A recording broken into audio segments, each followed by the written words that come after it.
Hola, ¿cómo están? Bienvenidos de nuevo a mi canal. Me había ausentado unas cuantas semanas debido a ciertos proyectos personales y bueno, que me están modificando un poco la casa y hay como mucho ruido en cuanto a la construcción que están haciendo y por eso no había tenido mucho tiempo tampoco de poder grabar un video. Pero acá estamos de regreso y espero seguir aportando más contenido al canal y darle un poquito más de movimiento, ya que he estado abandonado un poco en las últimas semanas, como se los mencionaba.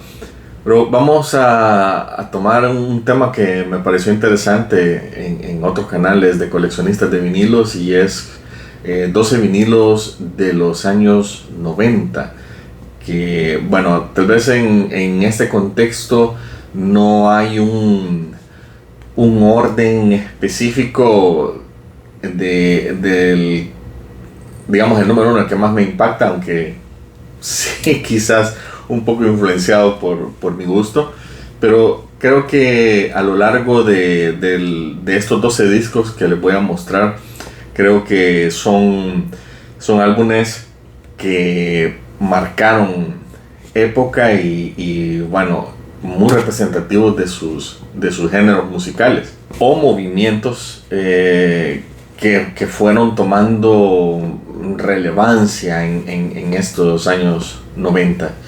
Vamos a iniciar en este número 12 con el segundo álbum de estudio de Pantera, ya con Phil Anselmo como vocalista, ya que, como sabrán, Pantera tuvo su etapa glam. Entonces ya está ya dentro de un power metal americano, ¿verdad? Que tomó mucha fuerza en el Vulgar Display of Power. Temas como Walk This Love, Fucking Hostile, Mode of War.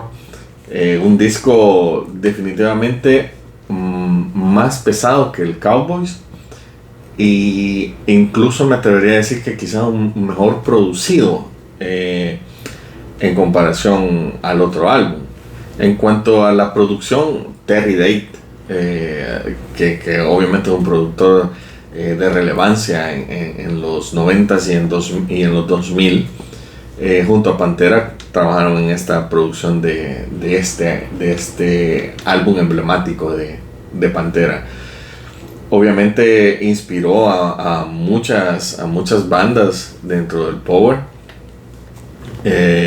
Y toda la historia que encierra, incluso desde el diseño de la portada, a la persona que le pagaron para practicarle, creo que toda esta tanda de golpes en la cara, no recuerdo si tengo mal el dato, creo que fueron alrededor de unos $40 los que le pagaron al tipo para que le pudieran pegar y sacar la fotografía perfecta para la portada. E incluso el video del tema Peace, que se lanzó quizás hace como unos 10 años, conmemorando el aniversario del Vulgar, hacen referencia a toda esta pasada, esta anécdota del puñetazo en la cara.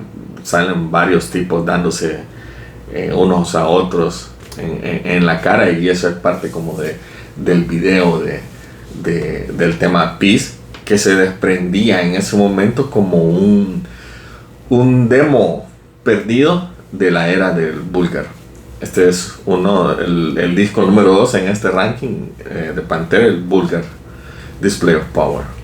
Una banda que yo había quizás evitado porque en ese momento, en los 90, yo estaba más dentro de lo alternativo, y para mí Sepultura en ese momento era una banda más de death. Bueno, obviamente el Bestial y el Benit ya fue un poquito mejor trabajado, incluso un poquito más digerible, pero para mí era muy, muy pesado en aquel momento, en el cual me veía más influenciado por el rock alternativo. Pero cuando escuché el Chaos AD para mí fue una puerta que me abrió incluso a más bandas pesadas, digamos, dentro de la cuestión del género o del gusto que yo estaba desarrollando en ese momento. Y el Chaos AD me parece todavía un disco perfecto desde el primer track hasta el último. Y ya se veía esa evolución de parte de los hermanos Cavalera, principalmente de Max, que luego de Sepultura, ¿verdad? Un disco más después del Chaos, y fundó Soulfly, que ya fue parte de la historia del New Metal en el 2000, pero esto creo que es parte de esa evolución musical que presentó Max Cavalera. Esta es una edición reciente, producida por Andy Wallace, el álbum, en el cual incluso trae un vinilo de tracks extra en el que viene Symphony of the Universe, que es un tema que se encuentra en el tributo a Black Sabbath, de Nativity in Black, que para mí creo que es uno de los mejores discos recopilatorios tributo a una banda en específico, en especial Black Sabbath, que sabemos que es una parte muy importante dentro de la inspiración de todas las bandas de rock. Chaos AD es uno de esos 12 discos importantes de la década de los 90. Como les mencionaba, el Chaos AD y Pantera abrieron digamos mi espectro musical y estar más abierto como a experimentar más géneros o bandas. Y bien recuerdo que conseguí un cassette que se llamaba Mundo Alternativo, que lo imprimió Sony, pero creo que debe haber sido algo específico, no sé si Sony Costa Rica, Sony Centroamérica, porque ellos eran los encargados de sacar copias originales costarricenses. Alternative World se llamaba este cassette, que recopilaba tracks de bandas como Spawn, Silverchair, Oasis, The President of the United States también. Y dentro de ellas, el último track de ese cassette, si mal no recuerdo, era a cargo de una banda californiana, Korn.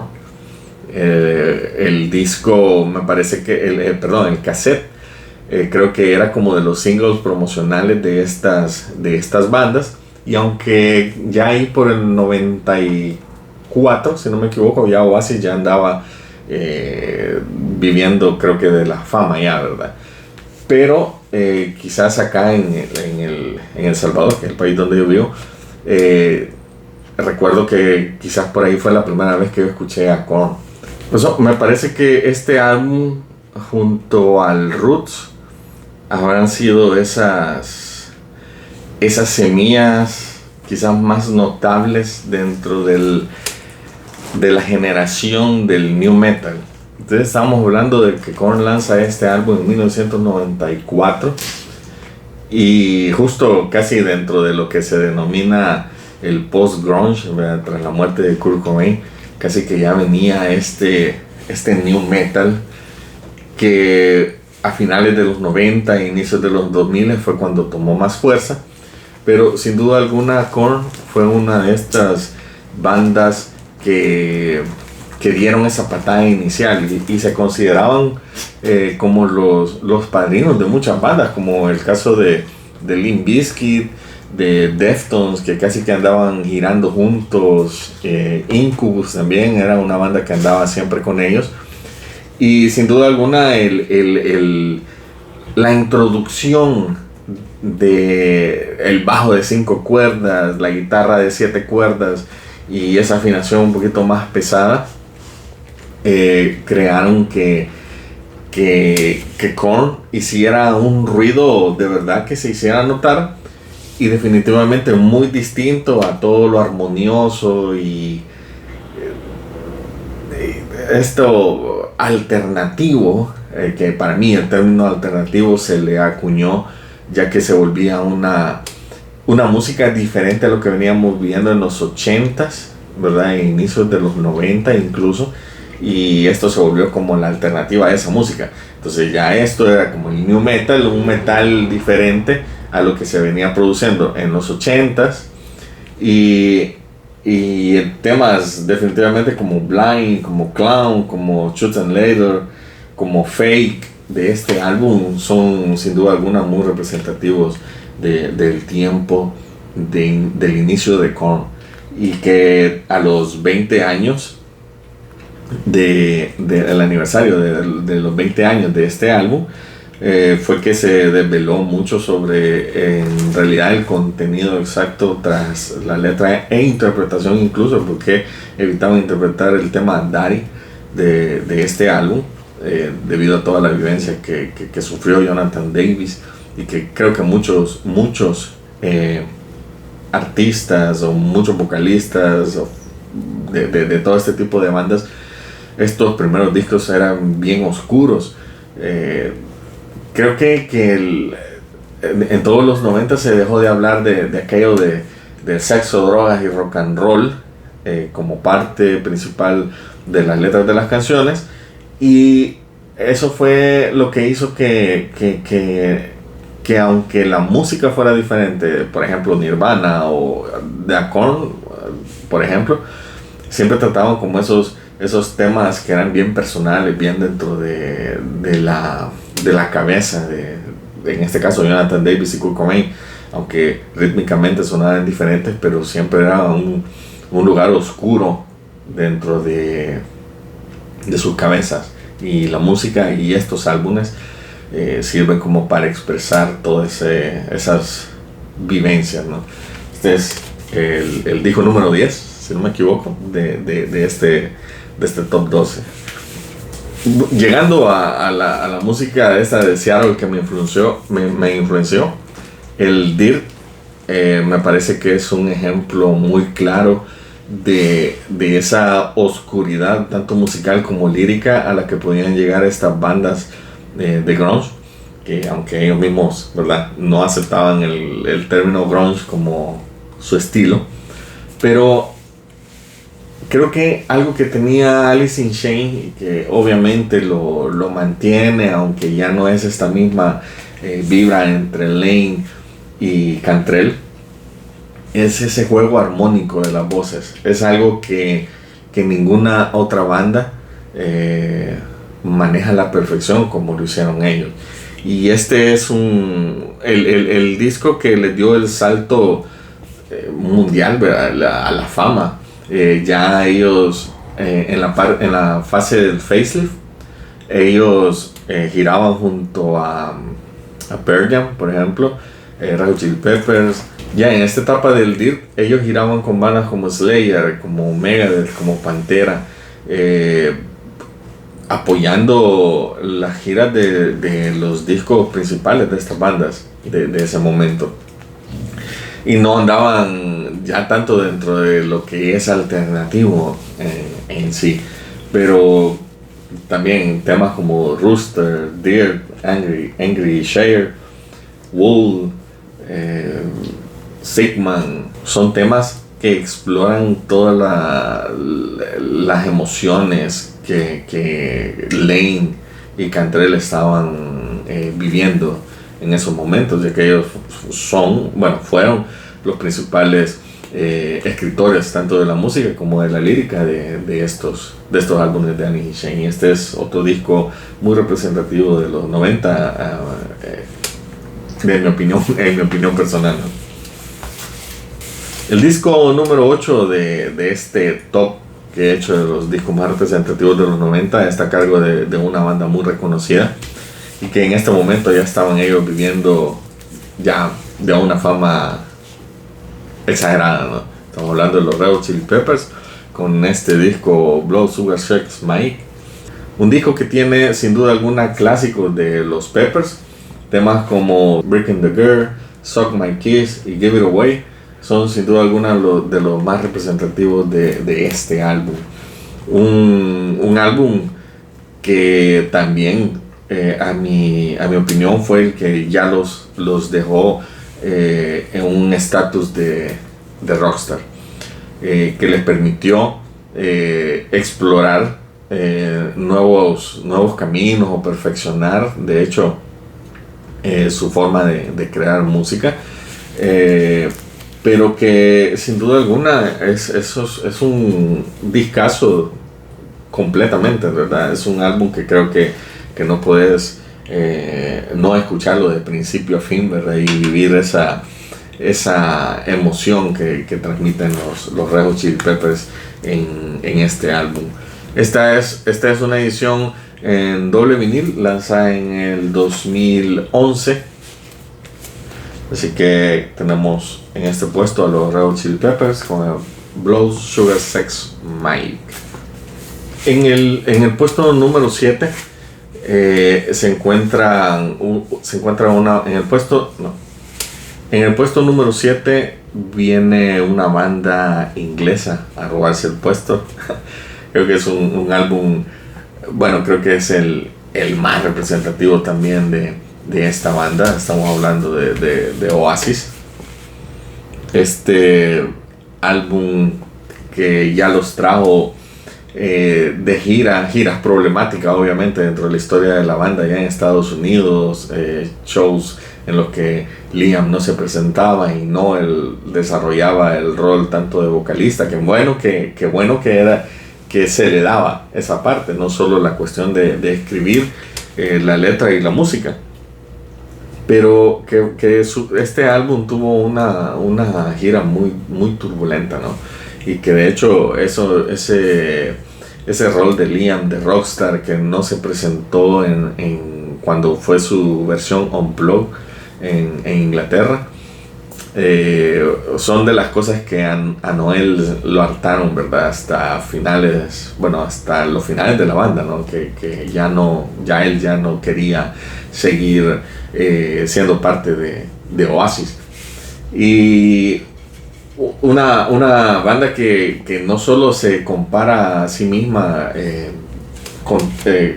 con los Beatles, sino que dentro de la lírica ellos siempre tratan de rendir cierto tributo por el uso de algunas frases o palabras que van siempre relacionadas con la historia detrás de estos grandes genios de Liverpool. El álbum contiene temas clásicos como Don't Look Back in Anger, como Wonderwall, como Champagne Supernova, Some Might Say, que todos también estos temas son muy fuertes dentro de la historia de la banda de estos hermanos Gallagher. Esta es una edición también doble de este vinil, un diseño bastante bonito, ¿verdad? En el cual se hace ese recorrido dentro de la historia fotográfica de la banda. El What's the Story Morning Glory, sin duda alguna también un disco que a mi opinión personal es un buen representativo de los años 90. Llegando a la mitad de este conteo de los discos más representativos de los 90, está una banda que se reinventó en esta década de los 90, que de hecho fue o ha sido el punto más alto de la vida de esta banda. No sé si ya lo estoy repitiendo mucho, pero estamos hablando de Aerosmith con el Get a Grip. El Get a Grip fue mi primer acercamiento a esta banda en 93, en el 93. Obviamente la popularidad de Aerosmith en los años 94, 95, 93 se debió mucho a temas como Living on the Edge, Crying, Crazy, Amazing.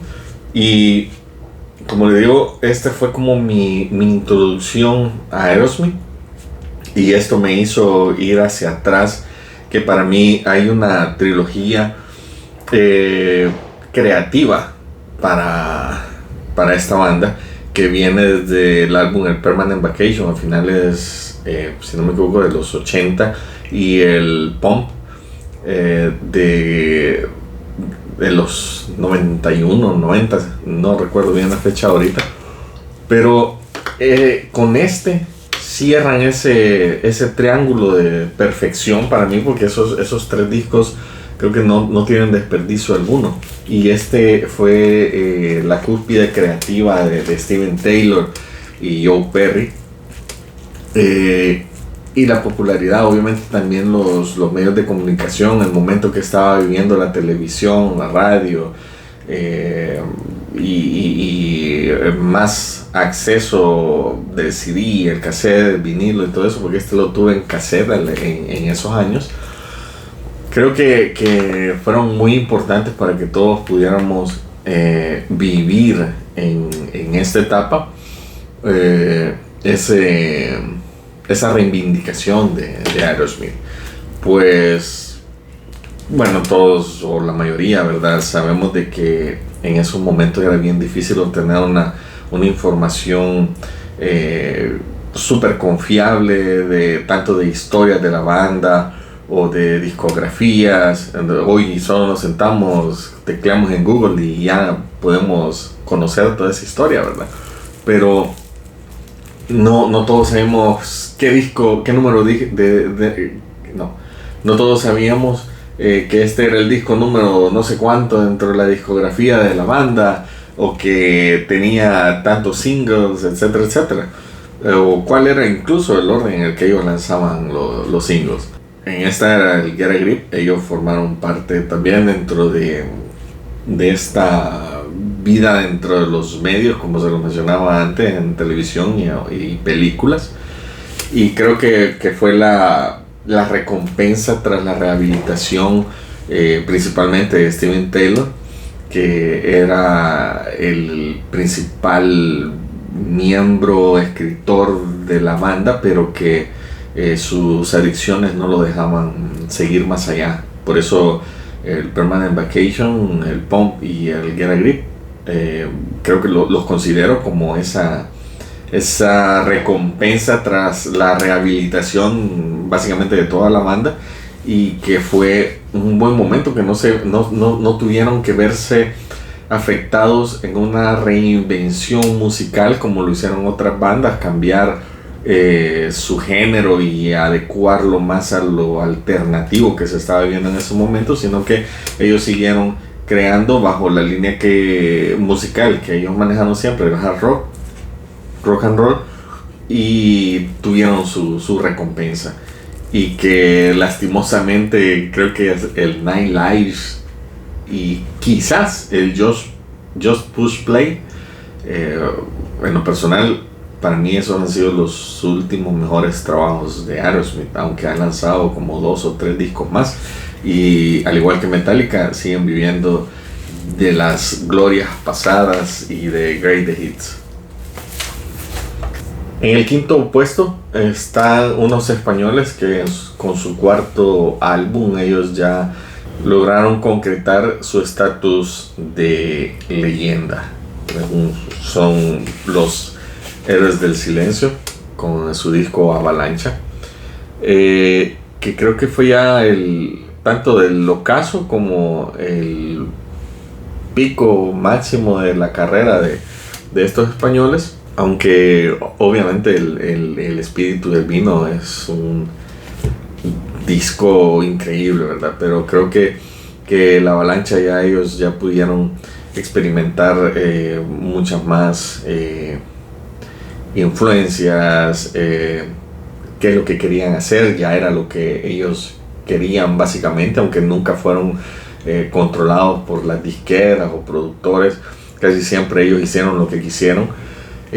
Pero este álbum fue el que los trajo en el año 96 a El Salvador. La Avalancha fue un disco que viví esa época, viví ese momento de este álbum,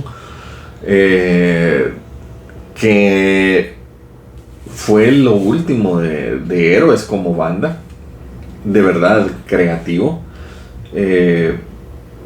Canciones como la misma Avalancha, En los brazos de la fiebre, Hacer el mundo para siempre, La chispa adecuada, Rueda Fortuna, Todos fueron temas increíbles, que suenan increíbles, tanto en el estudio como en vivo, y de que en las posteriores giras que realizaron, que se volvieron a reunir, fueron temas que no faltaron dentro de su repertorio como banda. Y el disco número 4 de este top es un género que casi no exploré a inicios de esos años en los que yo iba creciendo y desarrollando mi gusto musical. Era el punk, aunque esto, según muchos, muchos no lo catalogan tal cual como un punk puro, sino que ya está como, estos se vendieron, ¿verdad? Entonces fue como más comercial y desterrado dentro de lo que es el punk. Pero The Offspring con el Smash, no nos demos paja, ¿verdad? Fue el álbum que nos lo puso en escena a todos, o por lo menos a los que no consumíamos el punk o no conocíamos de la historia de The Offspring. Este fue el tercer álbum de estudio de estos tipos, un álbum muy representativo dentro de la década de los 90, que acercó a muchos a explorar el punk, ¿sí? Luego ya venía que Green Day, que Rancid, y estos sirvieron de entrada para, como les digo, antes era difícil tener acceso a tanta música, así que no fuera por el intercambio que nos hacíamos, ¿verdad? De grabar tantos cassettes, grabar CD, ¿verdad? Ya escuchaste tal cosa. Tenía un amigo que él me grababa sus CDs a cassette, porque yo no tenía un reproductor de CD, solo de vinilos en ese momento, el de mi papá, ¿verdad? Así nos íbamos dando a conocer incluso estas nuevas bandas que de una u otra manera llegaban a nuestras manos en esos años. Y sí, recuerdo a The Smash, ¿verdad? De Offspring, como uno de esos discos que no paraba de escuchar en todo el día. Este álbum de Megadeth, Rust in Peace, sin duda alguna para mí fue algo que jamás había escuchado. En cuanto a, me recuerdo que escuchar los solos de Marty Friedman, Dave Mustaine, ¿verdad? La agresividad de este álbum para mí fue algo increíble. Un álbum que dentro de la historia musical, también producido por Mike Klink, el productor del Appetite for Destruction de Guns N' Roses, y que es el inicio de una de las mejores alineaciones de Megadeth, sin duda alguna, y por mucho.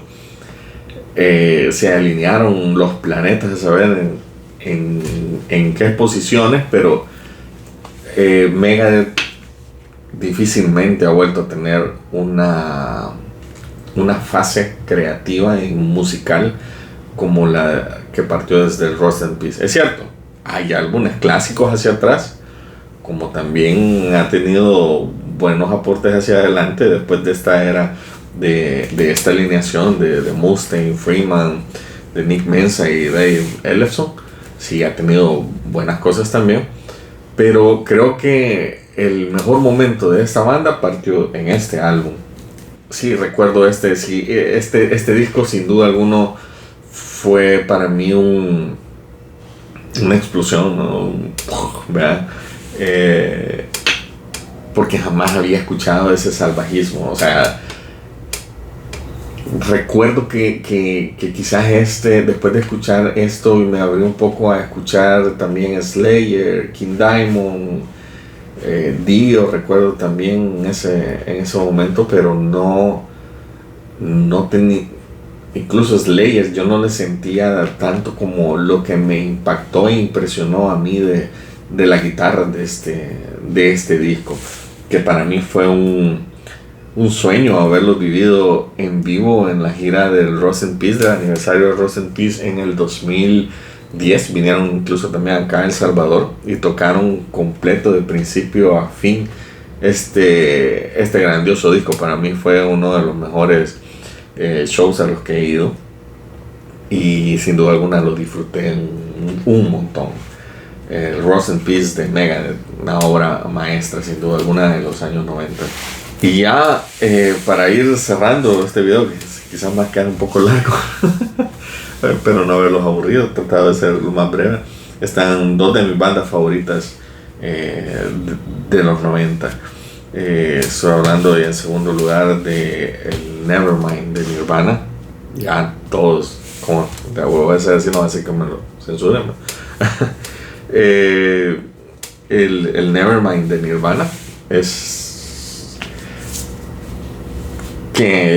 controversial porque y tengo muchos conocidos que son metaleros, rockeros o amantes del rock en general, pero que no ven con buenos ojos el aporte de Kurt Cobain o Nirvana dentro de la música. O sea, es un álbum que destronó a Michael Jackson de las listas de popularidad. Un álbum que puso en escena el movimiento musical en Seattle. Un escritor que revolucionó y dio pie a que las letras fueran diferentes, a que se hablaran de otras cosas que no fueran, como lo mencioné antes, el sexo, drogas y rock and roll, sino que expresarse ellos mismos. Yo siempre he dicho que la mayoría de líricas de todas estas canciones fácilmente podrían retomarse y sonar dentro de lo que fue catalogado como emo, porque eran bien personales, eran emocionales, pero lo que ellos dejaron y aportaron musicalmente, creo que es de un valor. Ya la historia después de 30 y tantos años desde que vieron a luz estos discos, creo que lo ha afirmado, lo ha confirmado, y sin duda alguna tanto Kurt Cobain como Nirvana fueron parte fundamental de la historia del rock. No digamos Dave Grohl, que le dio continuidad a su vida musical con los Foo Fighters, y aunque no sé, se alejó de la música y se volvió un político, él siempre ha formado parte dentro de la historia y polémica que envolvió a Nirvana. Sin duda alguna, un disco que yo me resistía a escuchar en esos años, debido a que yo estaba más metido en que Guns N' Roses, Maiden, Megadeth, Metallica, y el oído, al percibir algo diferente, me hizo rechazarlo en su momento. Recuerdo que quizás al año al año o a los 2 años que se lanzó el Nevermind, yo me decidí a poder escucharlo y supe de lo que me había perdido en ese momento, porque pude haber vivido como la era del Nevermind, y no fue hasta el In Utero cuando sí ya pude como decir, estoy viviendo, ¿verdad?, lo que Nirvana está haciendo. Más no sabíamos de que ya casi que nos dejaba Kurt Cobain. Y el disco más representativo para mí de los años 90 y de mi banda favorita es el Ten de Pearl Jam. Esta es una edición lanzada en el 2009, cuando se reeditó por primera vez el Ten, y esto venía en este color y en este formato, que se abría el vinilo, ya dejando ver el póster. Y aunque en su momento lo tuve en cassette, el Ten de Pearl Jam, sí fue una de las bandas que bueno, he seguido durante todos estos años y que han evolucionado. O sea, yo no creo que deberíamos seguir esperando un próximo Ten, porque como lo he dicho, ya ese momento de rabia, ese momento que inspiraban las canciones, ese momento de juventud que todos venían, o sea, que ellos estaban viviendo en ese momento, mejor dicho. Ya ellos ya son papás, ya maduraron, ya están con otros proyectos, se expresan diferente, etcétera, etcétera. Ellos pueden hacer lo que quieran, o sea, igual si te gusta la banda, te va a gustar su aporte musical, te va a gustar su puesta en escena. Los he visto una sola vez en concierto en Costa Rica y ya pasaron 12 años, hoy en noviembre van a ser 12 años de ese concierto, pero creo que el setlist fue algo, bueno, todos saben que Pearl Jam nunca repite un set noche tras noche, sino que todo es como bien espontáneo, ¿verdad? Lo crean minutos antes de salir a escena o incluso le agregan canciones. Aunque sí, obviamente ya sabes que cuando suena Baba O'Reilly o Rocking in the Free World ya es que el concierto ya se terminó, ¿verdad? Ten obviamente es un 10, ¿verdad? Desde el primero hasta el último tema. Y que aunque fue lanzado un mes antes que el Nevermind, le costó arrancar dentro de o sea, fue gracias al Nevermind básicamente que el Ten fue escalando dentro de la popularidad debido a que toda la gente volteó sus miradas a Seattle y a explorar y escarbar todo lo posible de las bandas pertenecientes a ese estado. Y creo que bueno, casi de todos los que le he enseñado, es una banda de las pocas bandas que siguen activas bajo casi la misma alineación, exceptuando el baterista, ¿verdad? Bueno, Korn también, aunque Phil ya no sigue dentro de Korn, pero para mí sí es quizás el disco favorito de toda mi existencia, el Ten de Pearl Jam. Y con este álbum cierro top 12 de los discos más emblemáticos de los años 90, según mi opinión.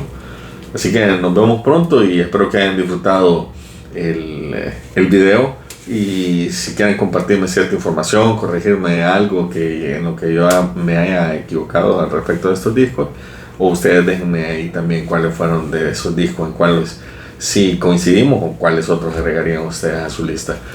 Muchas gracias por ver el video hasta el final. Me ayudaría mucho que me dejaran su like y que se suscribieran a mi canal para poder llegar a más personas y que ustedes pudieran también compartir mi contenido para otras personas que son coleccionistas de vinilos o que simplemente les gusta la música en general. Así que gracias por haberme visto y nos vemos en un próximo video. Cuídense.